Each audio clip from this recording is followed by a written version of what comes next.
Welcome to our Startup with Ferris live stream. Thank you for tuning in. Okay, it says an error occurred. Okay. All right. Welcome to our Startup with Ferris live stream. Thank you so much for tuning in. So, what's new in the world of entrepreneurship?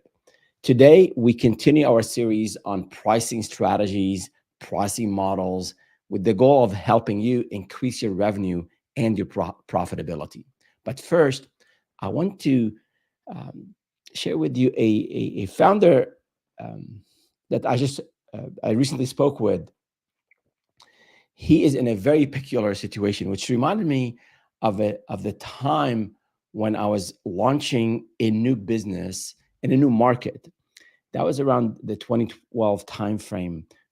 By that time we had figured out how to sell to Fortune 1000. We were we were profitable, nothing to write home about, but we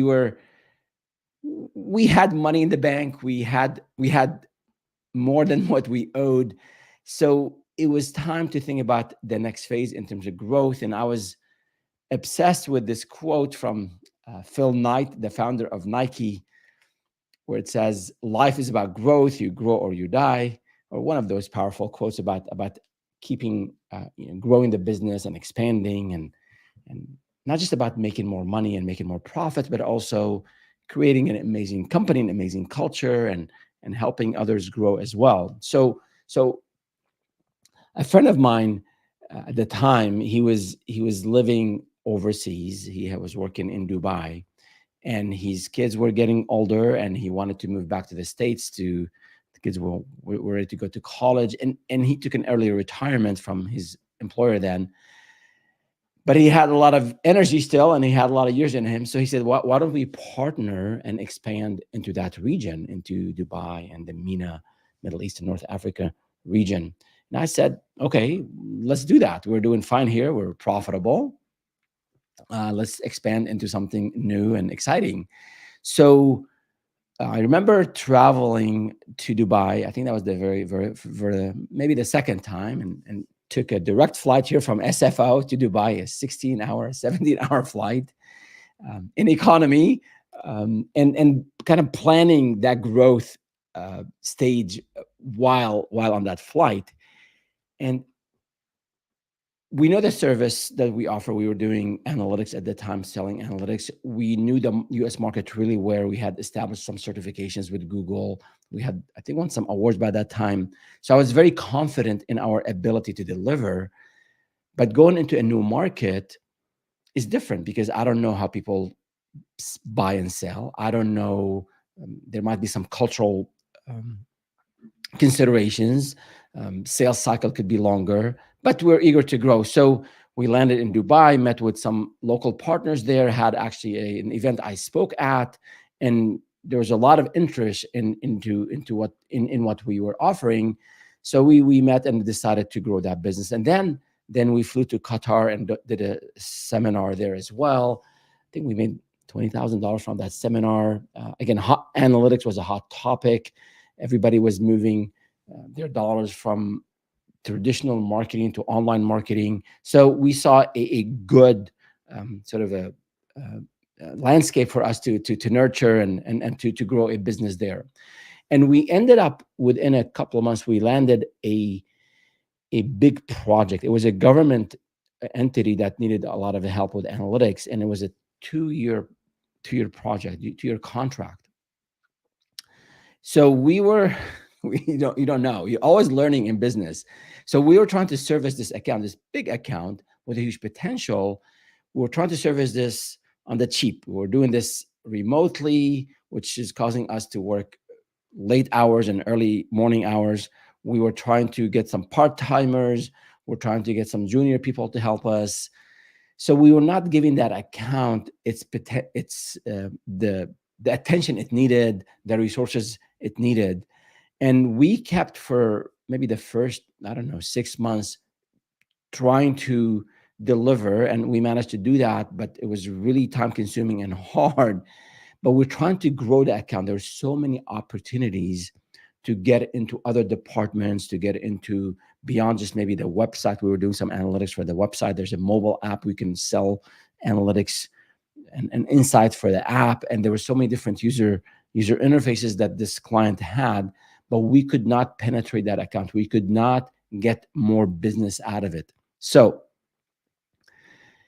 we almost lost that account. And I had to travel again and meet with their executives, and then made a commitment to provide the right resources. And this brings me to this discussion with the founder, who had a similar situation here in the US, where he has a big account. He's getting some revenue, but he's struggling in growing that account and getting more deals and expanding, going deep into that account.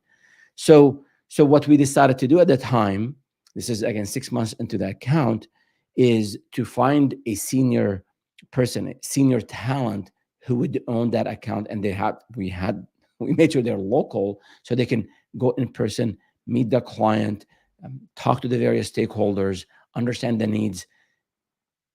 All of that led us to be able to sell a number of contracts for that client, other contracts for that client, and then for others. So that investment into a resource to service an account that you have, it will pay off, I think, handsomely over time. If you have, especially when you have revenue coming in from this one account, there are opportunities to grow. There's potential to, again, go, maybe if you're working with a company where they have different brands or different departments or different geographies, if you're not giving that account enough attention and you're just focused on delivering and delivering and delivering, which is good, it's going to be really hard to grow that account. I mean, it's good to get business from new clients, but it is 4 or 5 times harder to get new business, new sales from new leads than growing your existing clients, especially if the type of service you offer has maybe a recurring component to it, has has sort of maybe like you can sell multiple services to the same client. So if you have that type of service, I think investing in the account, assigning resources, hiring resources to help you manage the day-to-day, while maybe you focus on relationships, on meeting senior management, on just walking the office of the client and seeing, hearing the pain points, and establishing those strong relationships, will pay off handsomely on the long run. So the message here is that get that client. You might luck out early on and get a bigger client. And if you're just so consumed in delivering, then you won't be able to grow that account. So you have to find a way, I think, and it's a tough balance, especially early on. How do you find talent? How do you find someone to help you take care of the day-to-day delivery? So this way you can free up some time to work on relationships, on account management, on really sort of working on the account, not in the account. So that's one thing I wanted to start off with. And I speak with 1 to 2 founders every week, and I hear a lot of the struggles, a lot of the issues that they're facing. At the same time, I also hear some wins and some opportunities, and I love to again be of help and share what we're learning from the community with the rest of us. So that's on that. Now let's move to the topic of today, and it's pricing. And we've covered over the last 4 or 5 weeks now, we've covered a lot on pricing. In the very first episode, we talked about positioning and how it's really important for you as a service provider to establish your position in the marketplace, to stand out, to differentiate. In my mind, this is all a prerequisite. This is all prerequisites to you selling, to you pricing, and maybe on the long run, charging a premium. If you don't establish yourself, if you don't differentiate, it's going to be hard to sell. It's going to be hard to have better margins. And then we talked about if you're just starting out.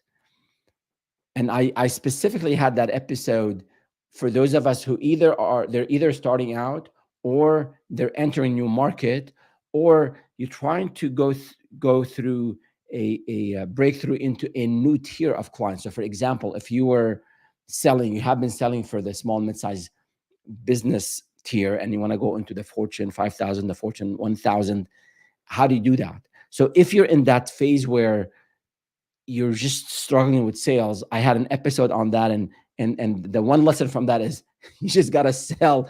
Don't worry about pricing. And then later, in the last couple of episodes, we talked about 7 pricing models or strategies or approaches. We talked about hourly based pricing, project based pricing, value based pricing, tiered pricing, retainer and recurring business, productizing, and performance based pricing. So 7 of them. And for each one of them, we talked about the pros and the cons for each of those models. We also talked about, I shared some examples and also when to use each of those models. Today, I want to spend some time on 2 things. One is how to use a mixture of these models at the different stages of your business. And then number 2, I want to go through a calculator or a number of calculators to go over a few scenarios on how you can do hourly and project and maybe value based, how you can do it right and how you can do it wrong and mess up and maybe lose your shirt. So that's what we want to cover today. And before we do that, let me just pause and cover a couple of housekeeping items. One, continue to send your questions to us in comments or in the form in the description. You can direct message me on LinkedIn or email us. We'd love to hear from you. And for those of you watching or listening or tuning in later, let me know if you like this content we're producing, and what is it that you are struggling with? What are the issues you're facing? Let me know what other topics you'd like us to cover. So let us jump in and talk about this hybrid model, about using different pricing strategies at the same time. And make sure we are good with technology. All sounds good. Excellent. So we covered seven pricing models, and you might have picked one of them and you want to implement, or you're not sure which one to pick. That's understandable. But there are 2 caveats when it comes to these pricing models. One is that you don't have to be stuck forever with the pricing model you choose. And the second caveat is you can use more than one pricing model concurrently. So I want to walk you through an example and in a scenario that has happened to me a number of times, early on and also later when we started in new businesses in different geographies and different markets, or just starting a new business in something that was totally new to me. So there are always circumstances where business, even after a while, when you know business well, maybe you've built another company, you're still going to face challenges, maybe new challenges, new circumstances in the second business, in the third business. So let's say by now you figured out how to sell project-based services, and you figured out how to do it profitably. And that means to do so, you now know how to very well define the scope of the work. You document what the client is expecting from you to deliver. You are laying out all the deliverables, all the milestones, the time frame, the schedule, and you've detailed out what's included, what's not included. You've included also what you expect the client to do. All of these are pro tips. Each one of the items I mentioned here should be in your statement of work to avoid issues with this project-based approach. So let's say you figure that out and you're selling, and the clients are impressed by what you offer, and they're happy to give you that fixed amount, for that project. Now, let's say in that process, and you have several projects under your belt, you get a lead who's very interested. They think you're awesome. They like your credentials, and they want to buy from you. But here comes the wrench here. Their procurement department, their purchasing people say, you know what, in our company, we only buy hourly. We don't like this project-based stuff. We want to know exactly what time you're spending on our project, and we want to know your hourly rate, and that's just how we buy services. Again, I'm not making this stuff up. It has happened to me numerous times when you're selling in a certain way, and the client or the procurement people or the legal department, they impose on you, or they want to impose on you buying in a certain way and selling in a certain way. So what do you do? if they're insisting on you're selling project based, fixed price, flat fee, and you're comfortable with that and you're profitable, and now they ask you, hey, the contract has to be hourly. So what do you do? Well, do you stick with the project based pricing, say, you know what, that's how I sell, and risk most likely losing that deal? Do you walk away from it, or do you accommodate them? As a general guideline, do not walk away from revenue, especially early on. I mean, later when you're more established, when you're profitable, you can be more choosy, but early on, for now, accommodate the client and develop a statement of work for this client that's hourly based. And I'll walk you through an example how to do it. So let's add some numbers. Let's go through a specific example on how to do this project based and hourly based. So let's say you do some sort of, the services you offer is an audit of sorts, like a IT security audit or marketing paid search audit, or whatever the case might be. And let's say you're selling that audit as a fixed price project at $10,000. And your clients to date, they're not asking you to track hours. They're not. They're just happy that they know what the scope is. They know what the price is. You deliver that amazing work that you do, and they obviously give you the money that they owe you, $10,000. Now you internally, based on the number of projects you've done, you've figured out that on the average, I'm spending about 50 hours to complete this work. So, with some quick math, you know that if I'm selling this at $10,000 and I'm spending about 50 hours on this project, then my hourly rate is about $200. So have that number in the back of your mind, even though you're really not selling hourly. Now, when this, so let me show you actually this pricing calculator that I promised I'll show you here, and then we'll go to this hourly situation. So here, I want to show this window. Sorry. Yep. There you go.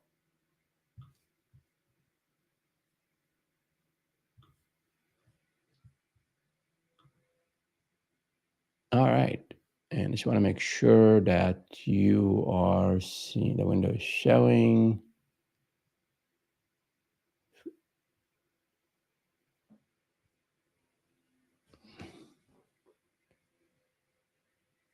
All right. If you could let me know that the window is showing in the comments, that would be great.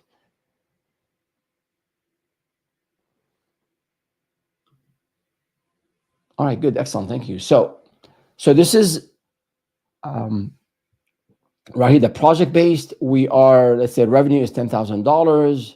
Again, we're projecting that we will be spending 50 hours on this. So the effective hourly rate is $200. And then in your, again, back end, you are thinking, let me see, make this a bit bigger. Here you go. Okay, so everybody can see. Yeah. If you're spending 50 hours on this project, and internally you know that your hourly cost, let's say you have someone do this work for you, like a contractor you have or an employee that you have, and let's say the average hourly cost is $75. So you're selling, again, fixed price your project. You're spending about 50 hours on every project, so your effective hourly rate is about 200, and then it costs you $75. So the cost is 50 times 75, $3,750. And then you're netting, that's your profit, it's $6,250. Basically, this is just, I'm not counting any non-labor costs here, just from a project perspective, that's what you're netting, $6,250. So not bad. So that's on the project base. Now, if the lead that's insisting on hourly, one thing you can do here is that, because you've done this project base for a few times now, you know what's involved. You can go back to this individual or this company that's asking you for hourly and sort of do this, look at it from the other side and say, I will sell you hourly, and I will show you how many hours I estimate this work will take. And my recommendation, a pro tip here, is that when you're doing this approach, don't um, don't just keep it open ended. Like, hey, of course, an hourly contract. It's an hourly based contract, and the hourly rate is 200. Don't just keep it open ended. Rather, put an estimated number of hours. This way, if you keep it open ended, who knows? You might be thinking 50 hours because you know what it takes. The client might be thinking 10, 20 hours. So when you send them the bill at the end of the month, they'll be surprised, probably, unpleasantly surprised. So always communicate. If my recommendation would be in your hourly based contract, do provide an estimated number of hours, or if you don't want to include it in the contract, at least in your communication with the client, mention how many hours something like this would take. And you can tell them plus or minus 10%, plus or minus 20%, but give them something to really manage their expectations. So that is on the hourly rate. And we have a slide on this here. Let's see if we can show it, where I would include exactly I would include a breakdown of what you will be delivering. So, for example, for those of you listening, maybe not, you can't see the screen. Basically, I would say a line. I would say for a project like an audit, discovery and stakeholder interview, 10 hours, technical audit, 20 hours, documentation, 10 hours, and then the audit report review is 10 hours. The total is 50. So again, this is all estimated. It might take you maybe 45 hours. It might take you 40 hours. It might take you 50 hours, 55 hours. But the client now has a point of reference, and that is they'll estimate and they'll get approvals for that kind of money. Okay. Again, if you end up spending 55, you're going to bill them 55. If you end up spending 45 hours, you're going to bill them 45 hours at the hourly rate, right? But it's not going to fluctuate a lot because you've done this for a long time, and the customer will not be unpleasantly surprised if you go a little bit over. So with that in mind, if we're I'll continue to show here my screen. You'll see the hourly based is, again, in this case, you're going to quote the hours, 50 hours, and you're going to also mention your hourly rate, and that's $200. So 50 times 200, your potential revenue in your mind is going to be $10,000. But remember, this is going to depend on how many hours you end up spending. So from a profitability perspective, if you quote 50 hours, you spend 50 hours, you bill at 200, you'll make $10,000, and then your cost is $75, similar to the previous one, and then you net the same amount. So at the end of the day, whether you sell project based or hourly based, assuming you control the variables, and that is the scope of the work, what's included, what's not included, the client's expectations. Assuming you control all of that, or at least you lay that out in the statement of work, in the proposal, you should be able to net about the same amount of money. Now, here are the situations, the scenarios where this could go in so many different directions. And the reason I want to highlight this is while revenue is important, the $10,000 in revenue is important, I want to remind us of what Eric Schmidt, Google's CEO from, I think, 2001 to 2011, and later he was the executive chairman until 2015. He said, revenue solves all problems. So revenue is really important because you need cash flow. You need to pay the rent. You need to pay your employees if you have employees. You need to take some money home. So getting revenue is important. We need to get the logos. You need to get the references. You need to be able to deliver on the services you've sold. So you build up your delivery muscle as well. So that's all very important. At the same time, for a small business, profitability is critical, especially especially after you've closed maybe your first few deals and you have a bit more experience in closing deals and the revenue is starting to flow in. At that time, when you start to have a lot of expenses, whether it's the cost of doing business or including labor, you need some profitability. Otherwise, you end up having a lot of expenses and you can't pay for those expenses, and you end up in a situation where you have to get loans or use your credit cards, and then obviously that there could be some unhappy endings there. So So keep in mind that revenue is important, especially initially. You got to sell, you got to sell, you got to sell. But later, after these first few sales, I want you to also pay attention to profitability, which brings me to again, the calculator here. Let me go back to the, and show you the various scenarios for the project-based and for the hourly-based. So in the hourly-based here, let me put this side by side. If you had planned to spend 50 hours on this client, and again at $200 an hour, let's say the actual to the right here, you ended up spending 20 hours, not 50 hours. So if you spend 50 hours and bill $200 an hour, you're going to make $10,000, right? And you're going to net $6,250. Now, if you ended up spending only 20 hours at 200, you're going to, the revenue is going to shrink from 10,000 to 4,000, and then the profit margin is going to shrink from $6,250 to $2,500. Pretty significant. Now, why is it that you'd only spend 20 instead of 50? Who knows? Things could happen. Clients might change their mind midway. If you have an hourly contract, there are no obligations, especially if you don't have any parameters around it.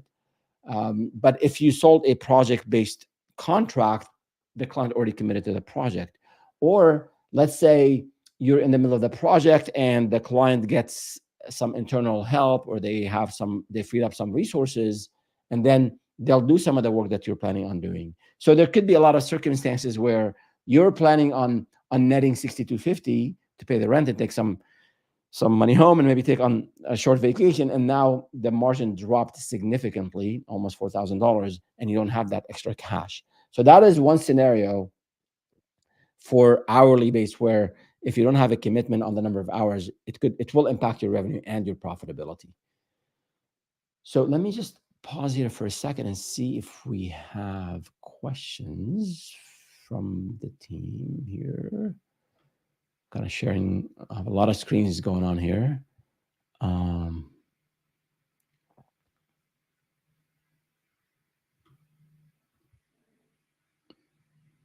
We do have a question, and give me 1 second.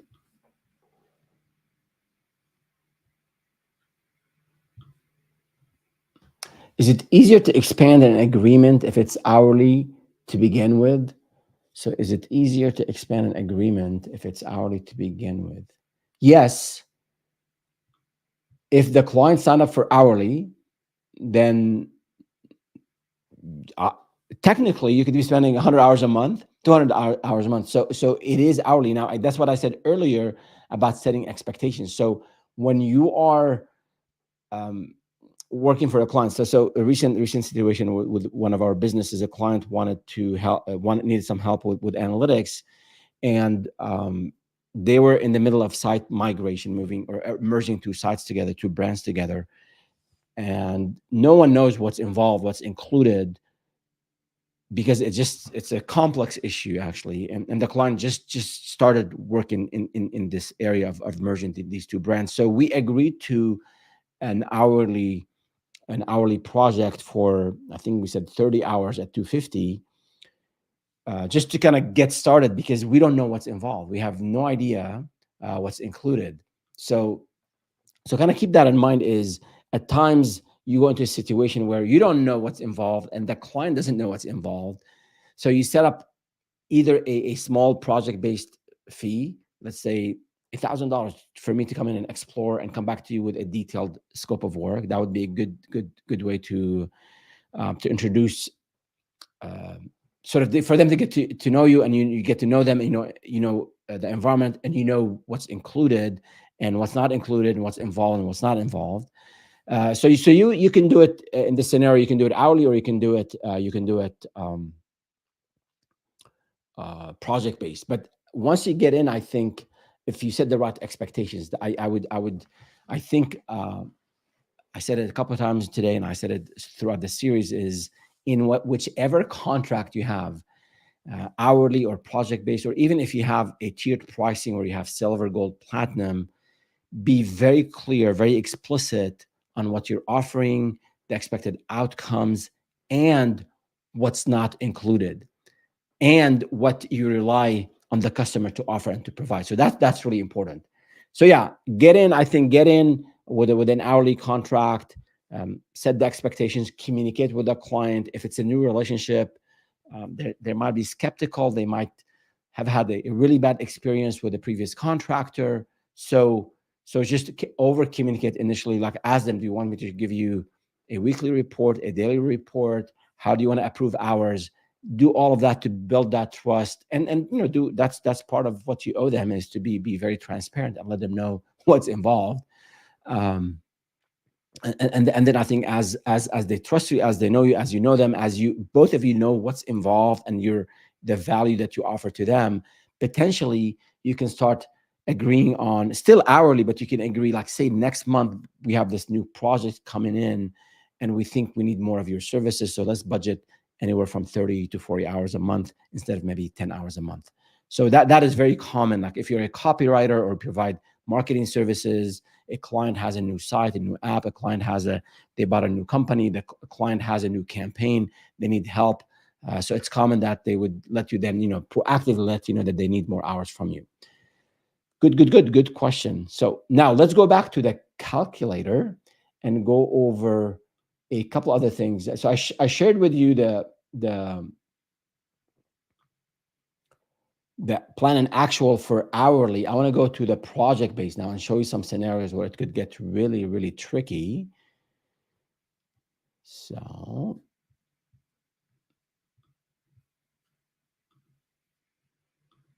going back and forth between the comments, and it's going to be tricky here. Oops.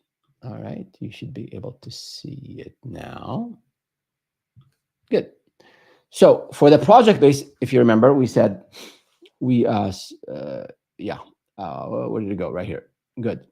That's our plan. Is we $10,000 of revenue, projected hours 50, so we're going to net 60-50. Now here's another scenario.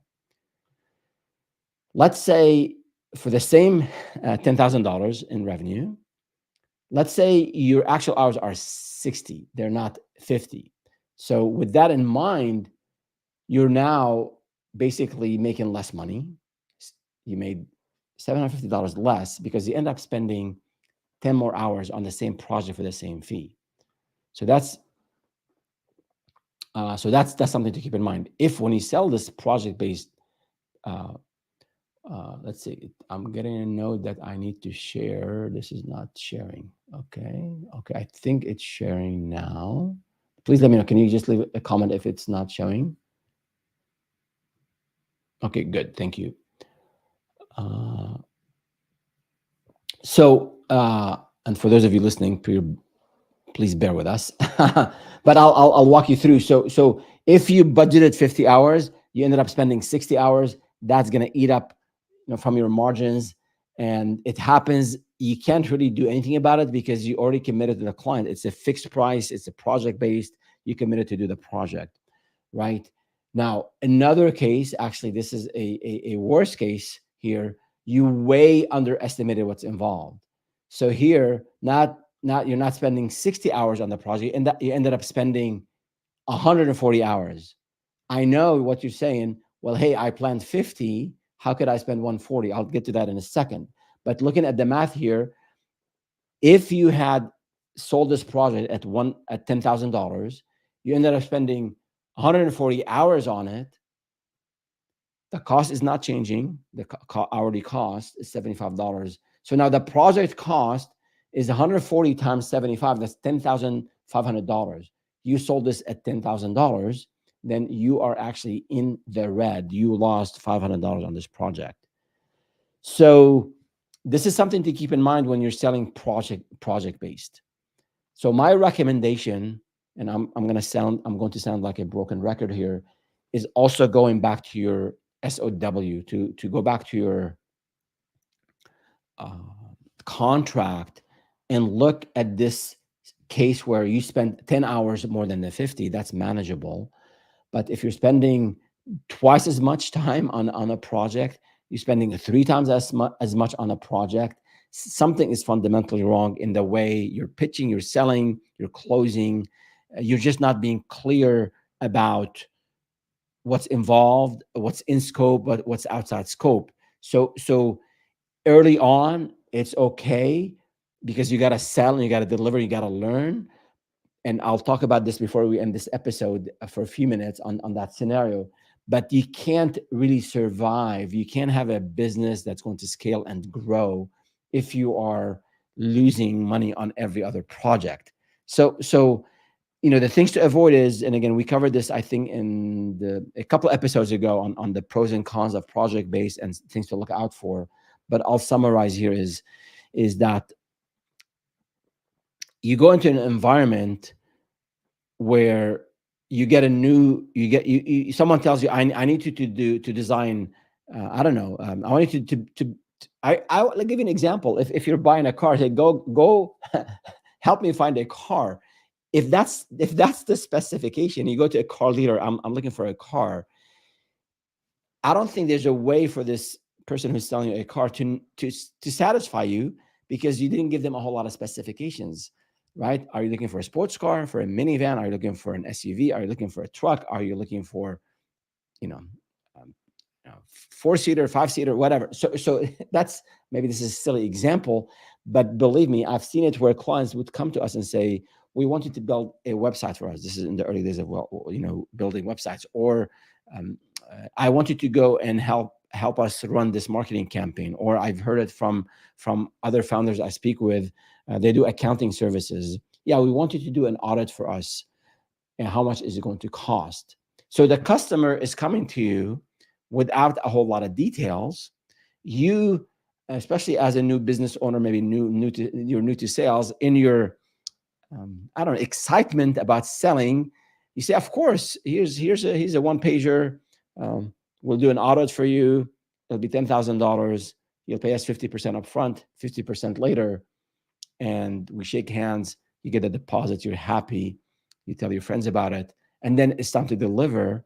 And in your mind, they had a simple P&L, profit and loss. They have an accounting system in place. They have their stuff together. You're just going to go look into it. You have access to all the records, and you're going to do your audit. Again, this is if you're an accountant.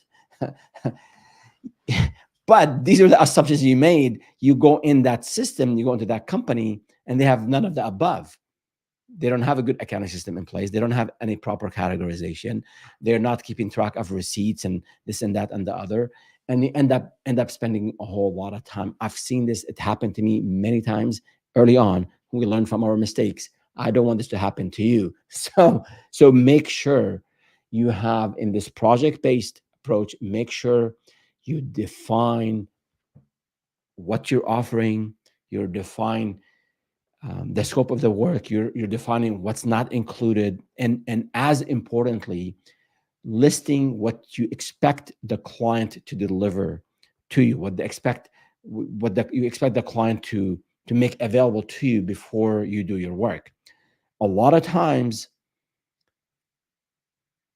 let's say you want to finish this project in a month, and you committed to the client that you will finish in a month, but the client, it will take them 3 weeks to get you what you need. Access to systems, paperwork, access to stakeholders who will share with you the challenges that they have. So if the client took 3 weeks to provide that information for you, then you only have 1 more week to deliver. And then the client's mind, hey, we signed this deal 3 weeks ago, so you're going to deliver in a month, right? That meaning you have 1 more week to deliver. In your mind, you had a whole lot more time because you're expecting the client to give you all that information early on. So all this, I assumed he's going to do this, she's going to do that. Take your time to document all of it in the statement of work. Now, you don't need to make the statement of work 10 pages long. Nobody's going to buy from you then, but do highlight the major milestones, all the deliverables, what's in scope, what's out the scope, and then let the client know what you want from them, and that the bare minimum, the prerequisite before you can start, the time, the timer will not start. The time will not start till you get that information from the client. So those are some really important things to keep in mind to avoid the scenario on the right hand side of the window here where you are losing money. So keep that in mind as you are working with clients. Um, Underestimation happens. Um, you know, overestimation rarely happens. I think projects almost always they take more time and they take more effort than that's what we think. But hey, if you estimated 50 hours and you ended up doing the work in 20 hours, great. This way you can you can net more and be happy with the extra money that you made. Which brings me to the other thing I want to share with you, which is something to maybe whet your appetite about, and especially about getting higher margins. And that is with the value based pricing that we also covered a couple of episodes ago. So a value based pricing, you're not talking about hours, you're not talking about any of this stuff. You're just basically, I'm going to come in and fix this issue for you. I'll do it um, expertly, and I'll do it in a timely fashion. And I'm probably one of the few people who can come in and do it, competently and confidently. And your credentials and your track record and your years of experience speak to that. And you have the testimonials and you have the reviews. So in value-based pricing, if you're looking at my screen, you'll see that a couple of scenarios here. One is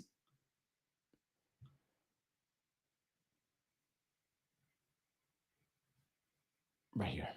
Let's say again, you quote $10,000. Again, let's say use the same thing, the audit we talked about, and you've laid out again the expectations with the client. And let's say it only takes you 15 hours to deliver this work. And now because you're more senior, you have more you're an expert, and potentially you're hiring other experts to help you. Your cost is not going to be $75 an hour. It's going to be 150. So you're netting, again, doing the math, breaking this down, you're netting $7,750. Okay, this is one scenario. Another scenario, again, this is value based. If you sell at $10,000 and you work, the hours it takes you to complete this work is 10 hours, then basically you're netting $8,500. I'm not making this up. This happens.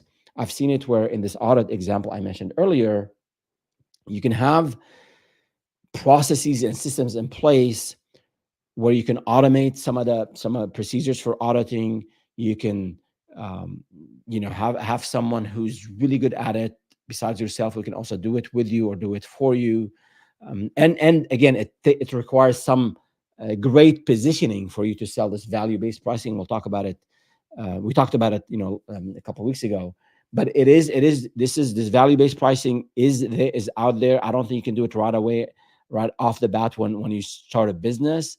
But I want to show you an example here of how you can have some amazing margins if you have all the prerequisites to sell the value, sell using the value-based pricing model. All right, so that is the enough with these calculators. Let me just stop sharing here and get back to the final piece of advice I want to share with you on this. But before we do that, let's pause for questions.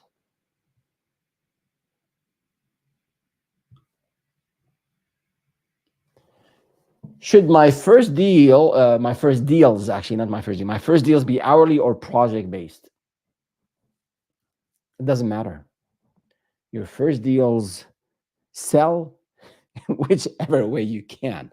That is the answer. It really doesn't matter. I mean, you can go in your first few deals with an idea. You look at your competition, and everyone is selling a similar service for such and such. So you can go in with that.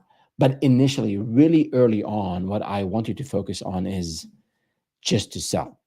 And I alluded this earlier. Not just early on, it could be your first deals into a new market, into a new vertical, into a new geography. It could be a service that you planned for months, and now you want to penetrate. You want to upsell the service to existing clients. So anything where there's newness to it, like a new geography, new market, you're new to selling this service, you haven't really delivered the service a lot. uh, Anytime you have this newness aspect, I wouldn't worry as much about the pricing model or pricing in general, because you need to get the logos, you need to to get the revenue, you need to show the next client that you already have clients, you need to you've lined up people and resources to deliver this new service that you have. So you need to get that those first few clients in whichever way you can, even initially at a loss. That's okay. So the answer is, it doesn't really matter. I think initially, whatever is common in your market, I think use that to start off with, and then later you can differentiate and use any of these pricing. And again, you can use tiered pricing in the future. You can have, and you can mix things up. This is the theme for today: is you don't have to be stuck with one thing. So if you use tiered pricing, let's say you have silver, gold, platinum, and let's say those packages are designed for the SMBs, for the small mid-sized businesses. You can also have a premium offer, and you can have that on the website as well, and say this is premium, this is for the enterprise. So you, for your SMBs, you're set on silver, gold, platinum, and then for the enterprise you have custom, and then they'd have to reach out to you, and you'd have to understand their requirements, and you can deliver maybe a custom service to that. So again, you can mix and match. Don't go wild on all these pricing models. I think, whichever pricing model you choose, when you start applying it in your business, go back and review what I covered in the series to take advantage of the pros and avoid the cons, and ensure you're selling and getting that revenue, and also you're selling profitably. So there's one thing I want to highlight before the end of this episode, and that is building on this question that just came in about just selling. If there's one thing I want you to remember today, it's and walk away with, and that'll be good enough for me. It is about this problem that I see many founders make often, and it wastes a lot of their time and energy. Early on, this is what I need you to understand. Early on, pricing and pricing models, they don't matter. You heard me right. Don't sweat it. For the first 3, 4, 5, 6 deals, just sell. Especially if you haven't been out there selling, you just it's difficult. I mean, if you're new to sales, you could be just frightened, scared to death to go out and sell and knock on doors and ask people for money. Selling is difficult. So part of being successful in business, if there's no sale, there's no business. So part of being successful is selling. You can't outsource it. As a new business owner, later you could, but being out there and selling, even initially at a loss, not a loss where it could kill you. I think if you kill the business, I think if you use some of the conditions and some of the parameters I mentioned in these episodes about how to set up maybe your SOW, your statement of work, and your contracts for these different pricing models, you'll avoid serious issues in terms of quoting and scoping and pricing. But it doesn't matter. You do not need to have a huge margin initially. You just need to be out there selling, because when you sell, it builds a bit more confidence. You sell more, you have a bit more confidence. You're doing the reps, you're growing that muscle. So spend the bulk of your time initially on selling. Trust me, it's going to help you significantly. And then selling becomes easier. It's never easy, but it becomes easier.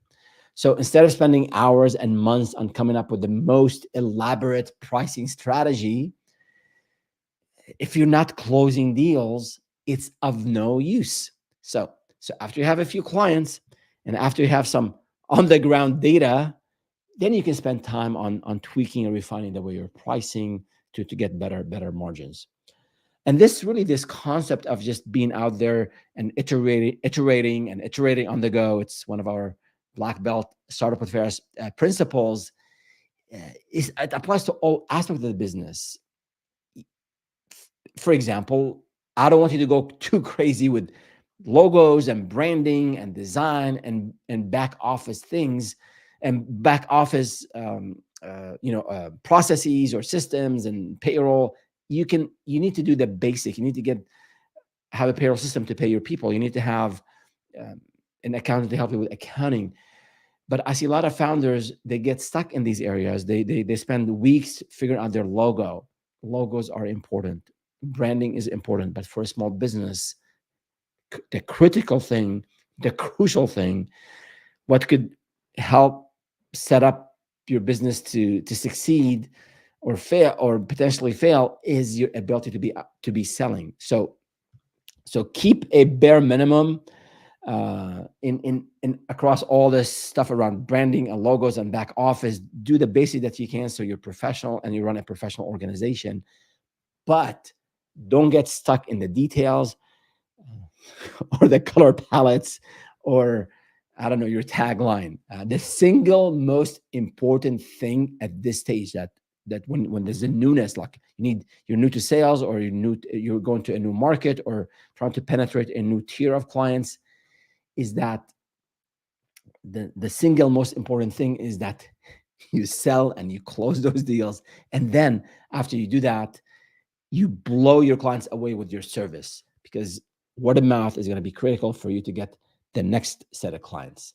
So that is it for today. Before we leave, I do want to share with you the matrix. I want to just spend 2 minutes on the pricing matrix, and also give you some homework for those of you who are watching now or maybe tuning in later. I want to share. This is what we'll spend on all of next week, and we will be wrapping up um, our um, our series. We will be showing this pricing matrix, and it is right here.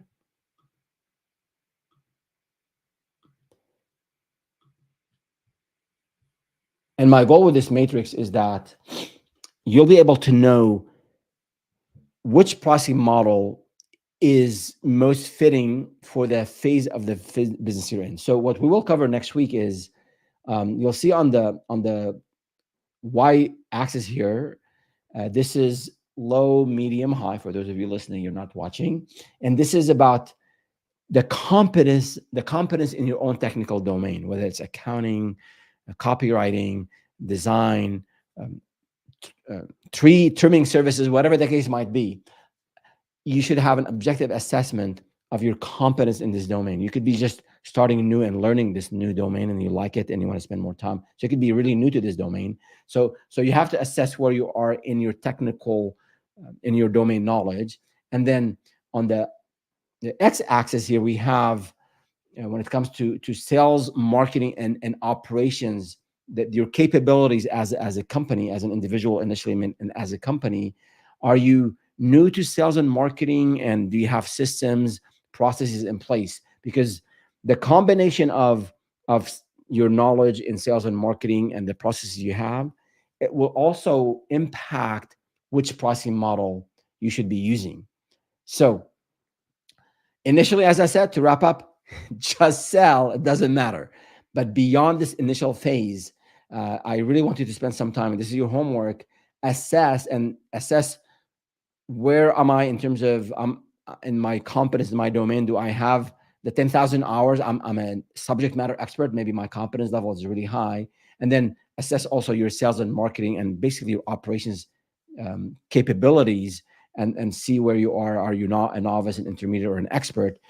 And then let me know in the comment, or just direct message me, email me, or whatever, whichever way you're most comfortable with. Let me know where you are in this um, uh, matrix here, and what pricing model you've used or you're using now.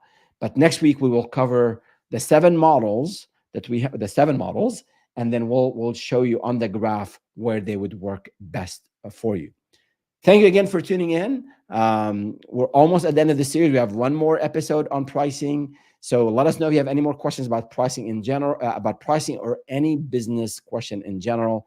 We'll be more than happy to address. And don't forget to hit the like button if you're liking what you're hearing, and subscribe to the channel. And go to startupwithfares.com, and Fares spelled Feras, like my first name, and sign up for our daily advisor. It's our daily newsletter with tips and strategies on how to build, grow, and scale your business to 7 and 8 figures. Again, thank you so much for tuning in, and we will see you next time.